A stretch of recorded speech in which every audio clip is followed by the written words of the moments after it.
Hey guys, it's Goosebumps Completionist, and today I'm bringing you another book review from the Series 2000 series, and it's book number 21, The Haunted Car. As promised in my top 5 Goosebumps books for beginners video, I said I would touch on this book at some point, and I decided to touch on this one recently because during the Halloween month of October, I know I didn't upload on this channel that much. That's just because I was burnt out on reading. And I kind of wanted to watch more adult-themed horror movies this year as a shakeup, as opposed to the year prior where I did a bunch of kids' horror.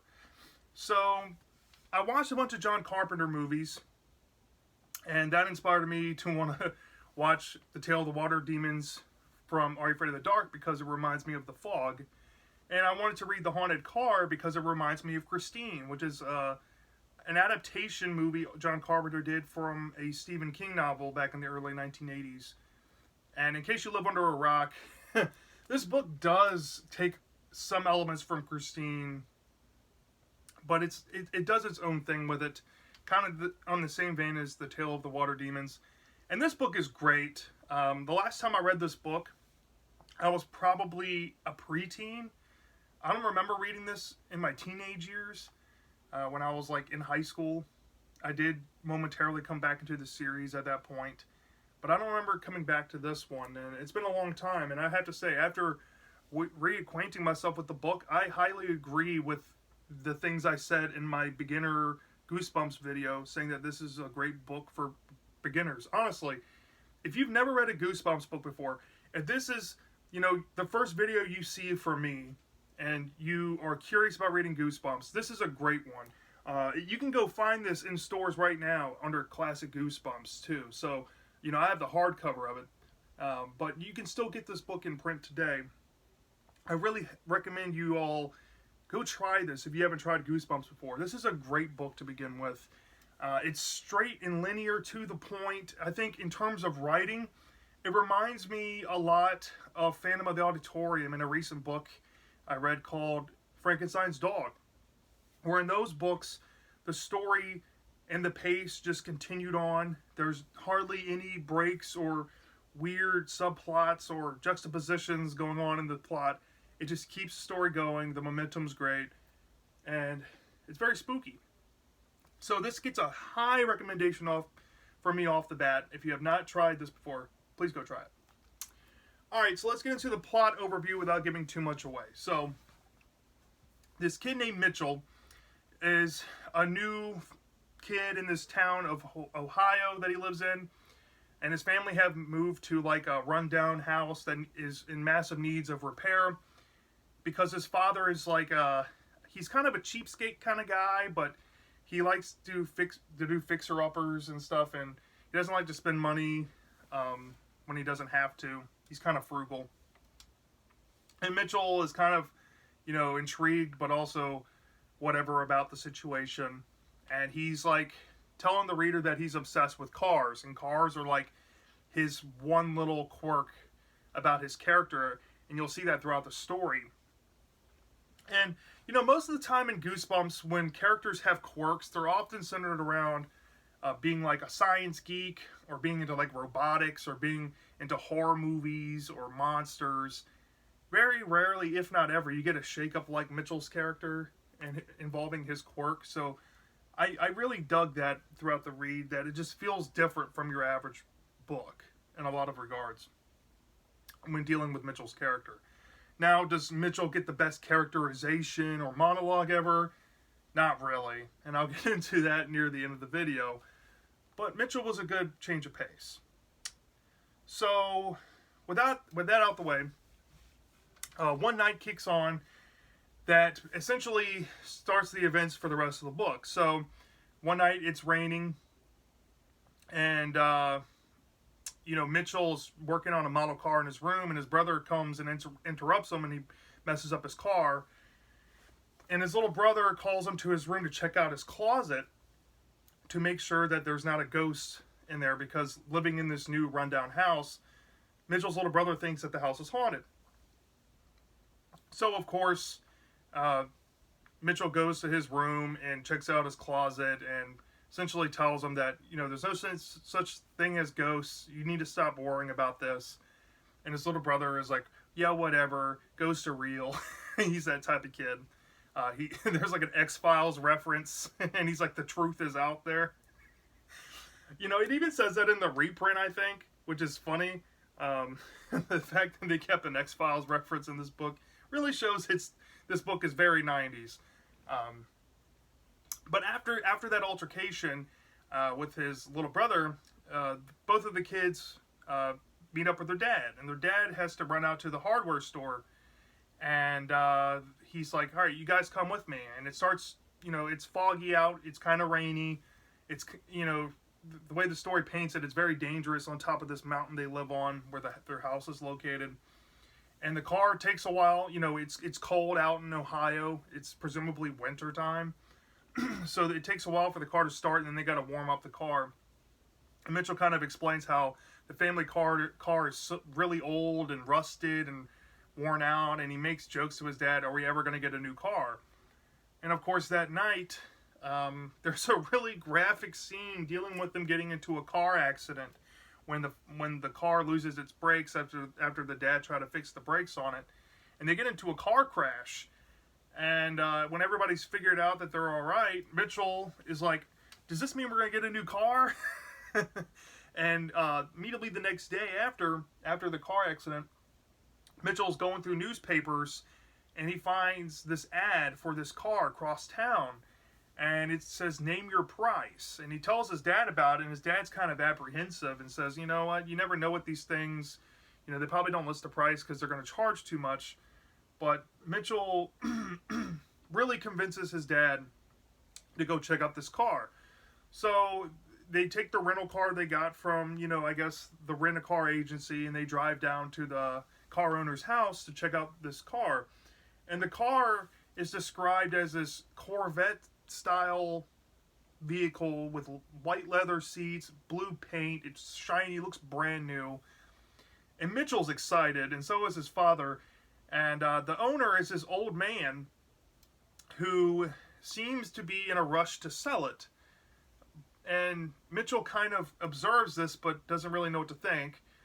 They ask to take him in the car on a test ride, and the old man refuses and says, hey, you two go on a test ride with it yourselves. So Mitchell's dad and Mitchell ride in the car, and they fall in love with the car. And when they ride back to the house, they ask how much. And the guy says, was $5,000 too much? And the dad is like, for this style of car, I'll take it. So they pay him, and they take the car away.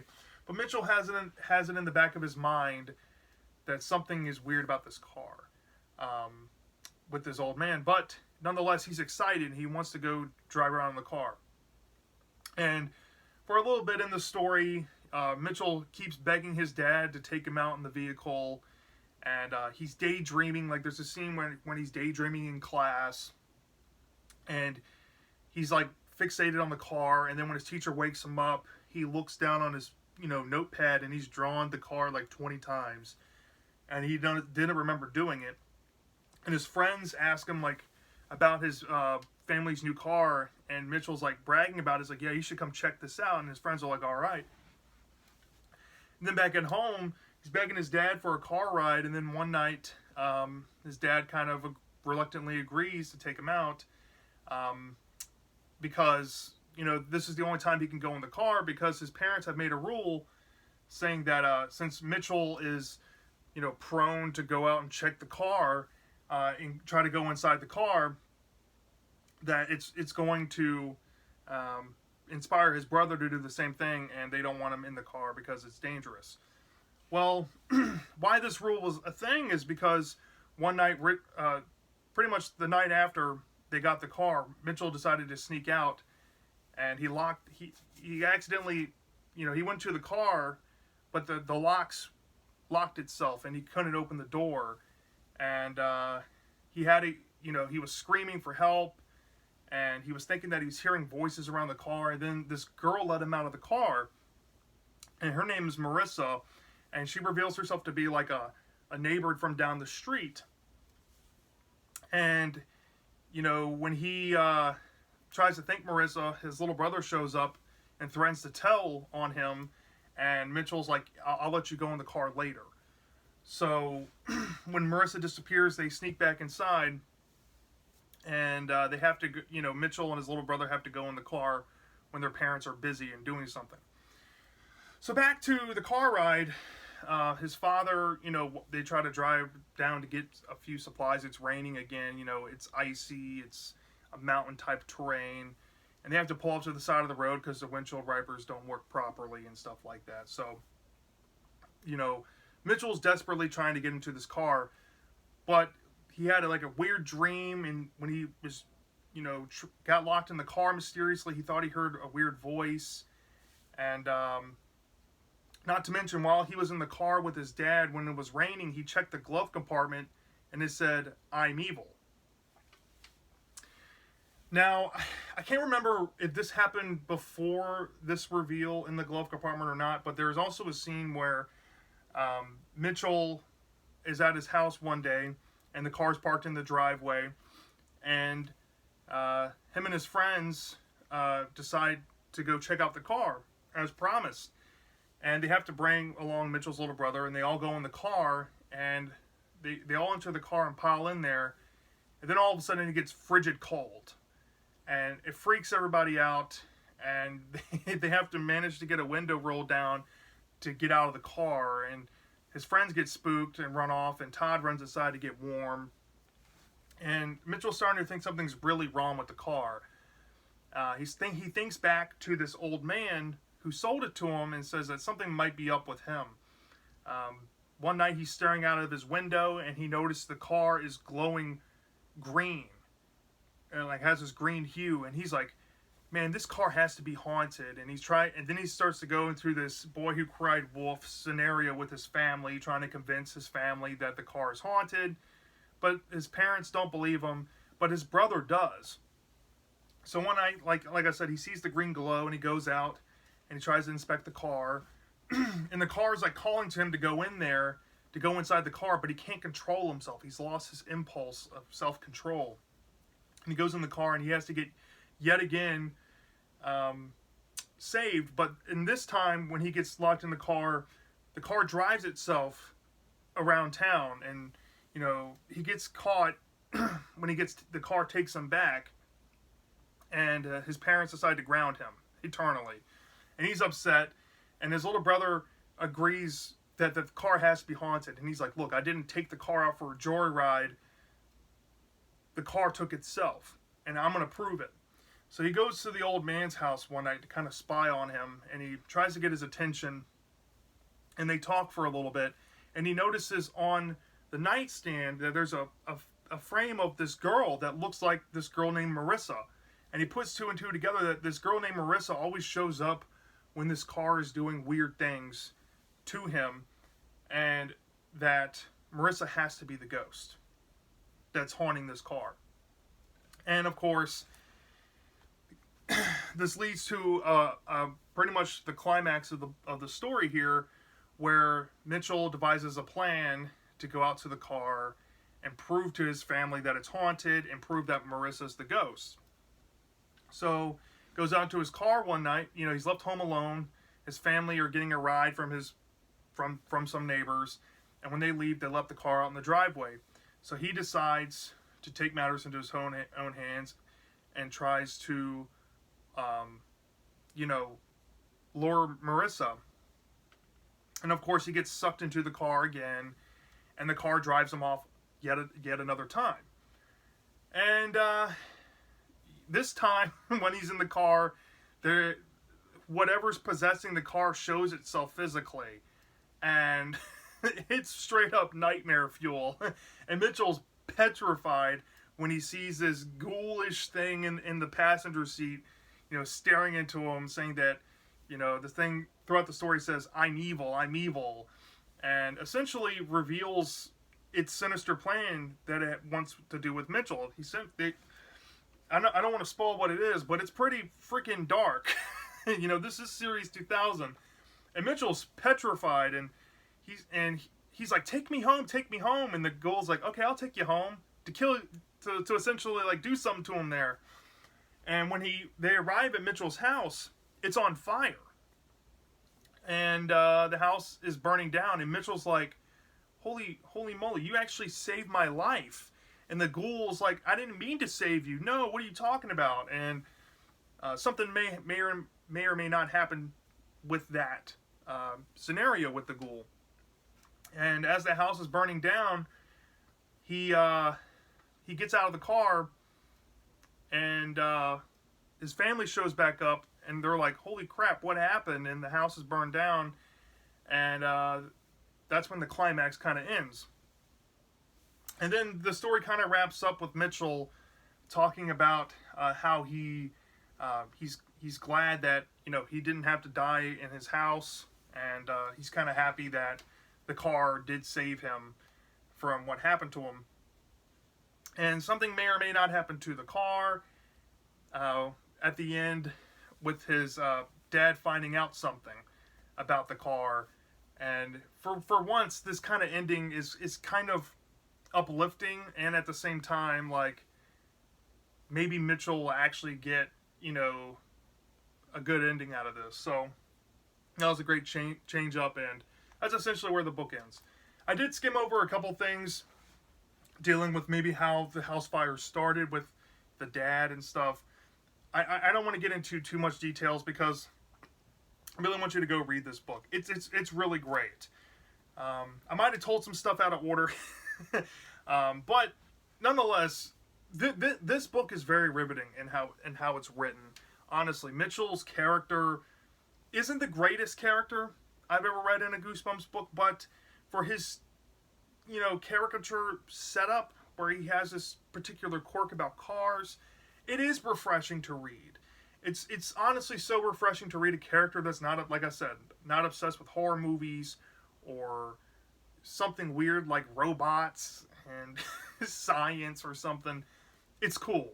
It's a cool little hobby and quirk to have, and I like that about Mitchell.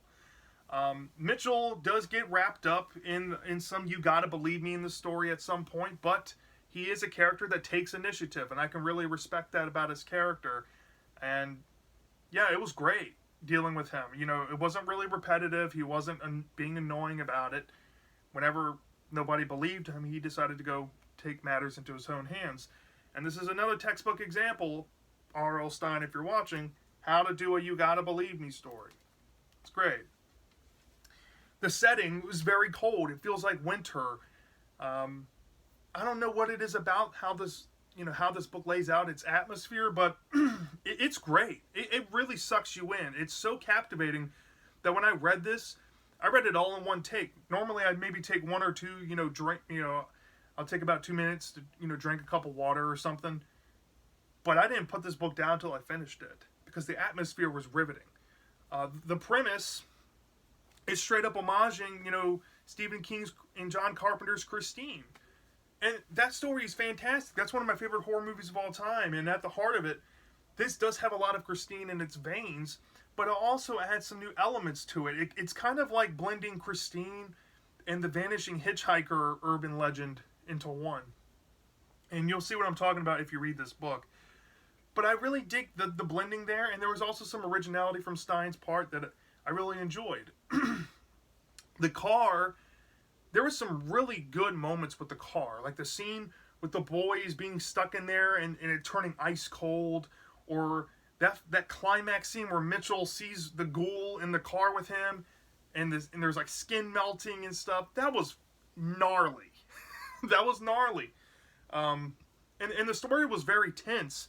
It's almost like a whodunit, except like in a ghost form. Like, who's the ghost? And there's red herrings reminiscent to most whodunit stories in Goosebumps. And there's a twist at the end that comes out of left field that, to me, it's not really a negative, but it is kind of a hearty, har cop-out type of twist. Like, oh, like, I see what you did there. That's not really breaking any logical rules there, Stine, but it's not cool at the same time. But the more I think about it, I'm more warmed onto the twist. The ending was great. I like the uplifting ending with Mitchell's character. And I like how the story's just straightforward, linear, to the point, super easy to get immersed into, and it's a fantastic read in a lot of regards. If I have any negatives with it, like I said, I kind of recontemplated this twist involving who the ghoul may or may not be, because obviously it's called the haunted car. Something is possessing this car, and I don't want to give anything away about who it is. Let's just say the twist. It's one of those, like I said, it's kind of a cop-out twist, but it's not really illogical at all. So it works and it's fine. I just, maybe if I read it again, I'll be more of a fan of it. But I'm not going to deduct anything on it. It's fine. But my main negative with this book, and it's unfortunate, like, this book, while it's not crazy and off the walls like some other Series 2000 books like Cry of the Cat, it's well written, it's tightly woven, it is airtight, there's no plot holes, it's straightforward, it's really coherent and concise, and those strengths really outweigh this negative I have with it. But it's still a negative, and I gotta be honest.